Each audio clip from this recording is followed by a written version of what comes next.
They are the places many people would like to forget. There's just no words. You can't even describe it. The places we are obligated to keep at the forefront of our collective memory. This is the Majdanek concentration camp, site of one of the ugliest chapters in human history. In this week's episode of Window Seat, we are visiting hallowed ground in places like Poland and Germany. It's much more jarring when you're here looking at it up front and it's in your face, and it's just like you're looking around and you just don't, it's just unbelievable. The concentration camps and POW camps of World War II, where human life was so cruelly disregarded, where murder by the millions unfolded. Much of the history has been erased. In fact, if not for this sign in a suburban neighborhood in a town near Munich, nobody would know that this was the site of a POW camp that once held 70,000 people, the very place where 1,000 prisoners of war were killed. Places that will take your breath away. Places that any student of history, any person who reveres those killed in the war that changed the world, should travel. It just makes me want to be a better person. As the world prepares to mark International Holocaust Remembrance Day, we'll show you how and where to visit the most humbling and heartbreaking sites from World War II in this episode of Window Seat.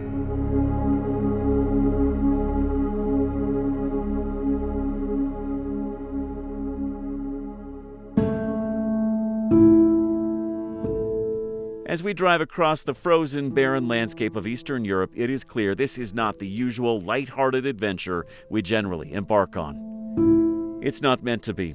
Along with our friends at the Greatest Generations Foundation, a charity that returns World War II and Vietnam veterans back to the battlefields where they served, we traveled the snow-covered backroads to visit some of the most important places from World War II, where some of the most horrific events unfolded. Our purpose? To record history so that we would never forget, and hopefully you won't either. We actually produced a documentary about our mission, and we have a link to that in the description below, and a link to the Greatest Generations Foundation. Be sure to click it so you can learn more about all the amazing work they do. First, a primer for those looking to visit the POW camps and concentration camps of Poland and Germany. They dot the countryside of both countries, and they're an easy, short drive from places like Warsaw and Munich. Some are famous and still relatively intact, like Auschwitz.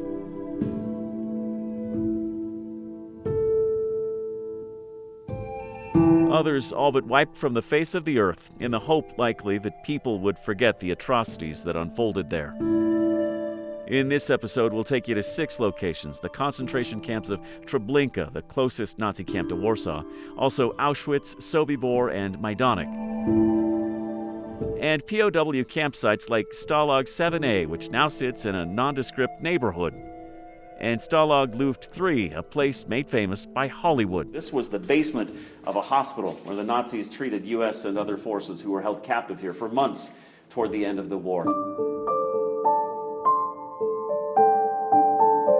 We start at the most well-known of all the concentration camps, Auschwitz. We were there on International Holocaust Remembrance Day a few years back when Holocaust survivors came to remember what happened here.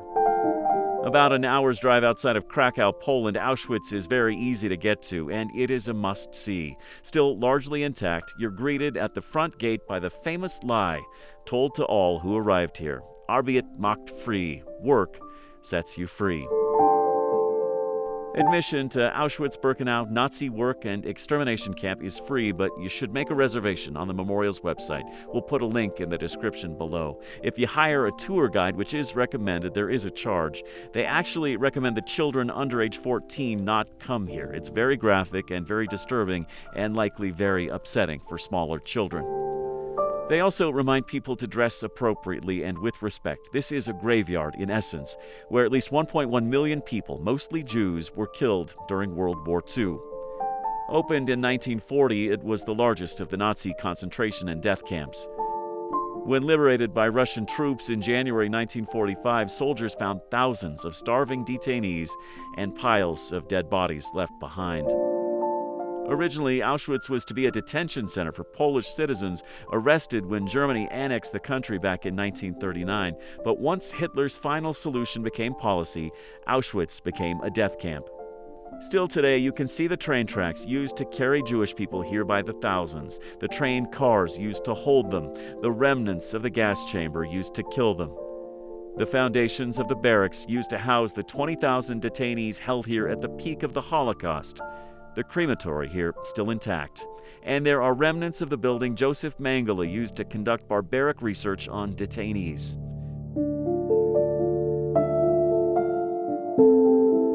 A word of warning, a visit to Auschwitz is a very intense experience. It's very emotional, it's quite jarring, and it will change you.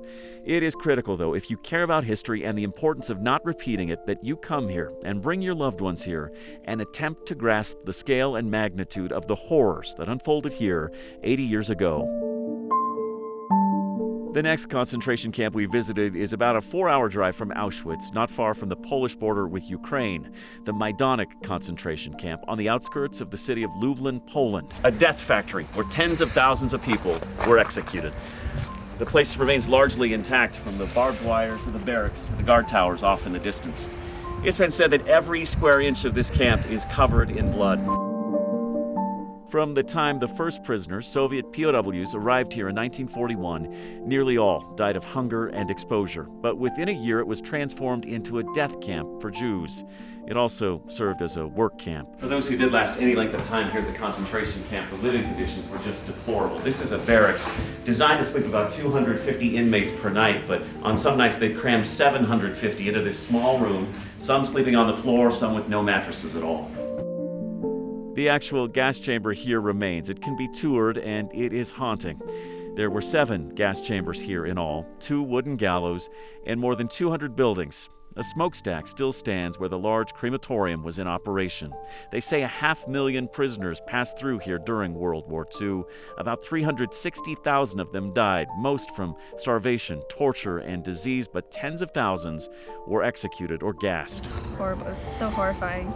We learned there that there were about 78,000 people killed throughout the time in the camp. I think it was 42 to 44. It's just so haunting to think that someone could want to kill that many people. We talked to Jewish students from America visiting Majdanek who were overwhelmed by the experience. And it's not like they put a few people in at a time. They shoved as many as they could.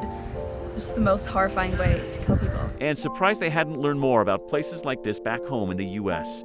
One of the most striking things you'll see here are the shoes, tens of thousands of them, confiscated from prisoners. It truly shows you the scale of loss at this one camp alone. If you plan to visit Majdanek, group tours are available for a fee for those over the age of 14. The nature of what you'll see here is, again, just too unsuitable for younger children. We've posted a link to the Majdanek website in the description below. Less well known than Auschwitz, but equally stark and heartbreaking, you should definitely come here to learn this piece of history and pay respect to those who died here.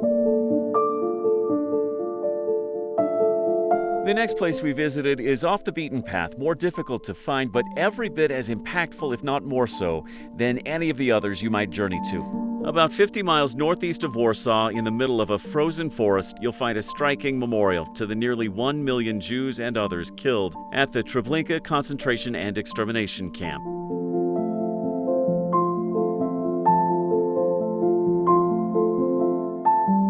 These days, all that remains of the camp are 17,000 stones, a memorial outlining the shape of the death camp. A large stone arch marks the gas chamber, and a stone sculpture marks the spot where the bodies were burned.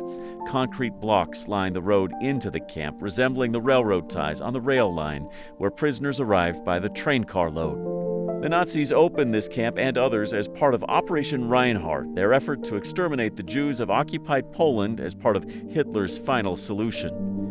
If you plan to visit Treblinka, it's open every day but Christmas, New Year's Day, and Easter. It's free to enter, but a guide will cost you about $20 US, and it should be booked a couple of weeks in advance. Also, visitors welcome to leave flowers, candles, or stones in remembrance of those killed here. Again, little remains of the actual camp, but the stone memorial rising up out of the barren field where 1 million people lost their life is so breathtaking and unforgettable, you will not regret coming here. Should be included on any trip to see the important historical sites of Poland and Germany from World War II. Another German death camp you should see is Sobibor. We were there on a snowy January day when not a single noise could be heard, a peaceful and reverent setting that belies the horrors that unfolded here 80 years ago. Located about 3 hours southeast of Warsaw and just a few miles from the border of Belarus and Ukraine, Sobibor's little more than a train stop, and this stark memorial to the 250,000 Jews from Poland and the occupied Soviet Union who were killed here during World War II. A rebellion unfolded here in October 1943 when 300 Jewish laborers, including this group right here, rose up and revolted against the Nazis, holding them prisoner. Many of the detainees were killed during the uprising, and most of the rest were executed the next day. After the revolt, the death camp was dismantled, but keepsakes from Sobibor's prisoners can still be found in the frozen fields here all these years later. Aside from the concentration camps, there are several former POW sites to be explored in both Germany and Poland as well. We found this one, Stalag 7A, once the largest POW camp in Nazi Germany during World War II. Much of the history has been erased. In fact, if not for this sign in a suburban neighborhood in a town near Munich, nobody would know that this was the site of a POW camp that once held 70,000 people, the very place where 1,000 prisoners of war were killed. Located in the town of Moosburg in southern Bavaria, nothing much remains of the camp that once covered nearly 90 acres, where prisoners were processed on their way to other camps. At one point, 70,000 Allied soldiers were detained here. 150,000 prisoners passed through here in all before it was liberated by U.S. troops in 1945. Moosburg is just an hour's drive outside Munich. It's very easy to find, and it offers an interesting look at the history of Stalag 7A. If you rent a car, pass through this town en route to the next camp on our list, just across the border in Poland, in the town of Zagan. We're underground here at what used to be a POW camp during World War II. This was the basement of a hospital where the Nazis treated U.S. and other forces who were held captive here for months toward the end of the war. This place is called Stalag Luft III, and it's actually quite famous. Get out! Don't shoot! A prison break here in 1944 was made famous in the Steve McQueen movie The Great Escape. To cross a wire is death! What wire? This wire! The only wire! Oh. It's absolutely forbidden to cross it, you know that? Yeah, but my baseball rolled over there. How am I gonna get my baseball? You first ask permission. These days, you can still find the guard towers, building foundations, and barbed wire where 76 Allied airmen from the Nazi POW camp made their famous getaway. The camp was for aircraft crews shot down by the Nazis. They picked this spot because they thought the conditions would make it difficult to escape. Any tunneling would be detected by prison guards, or at least they thought. Turns out they were wrong. This stone path shows the length of the tunnel, dug all the way to the camp fence by those prisoners, where they escaped. But of the 76 who got away, 73 were recaptured, and 50 of them executed. The POW camp, made famous by Hollywood, is definitely worth a visit, as it shows the desperation of so many prisoners and their unwavering will to be free.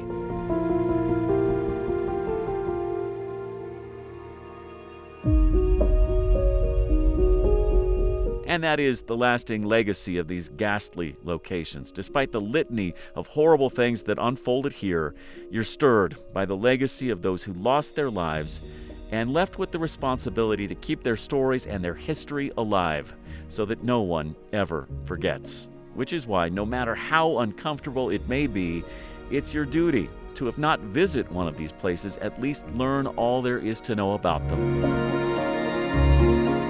That's it for this episode of Window Seat. Thanks for joining us. And again, we have a link to each of the concentration camps and POW campsites in the description below.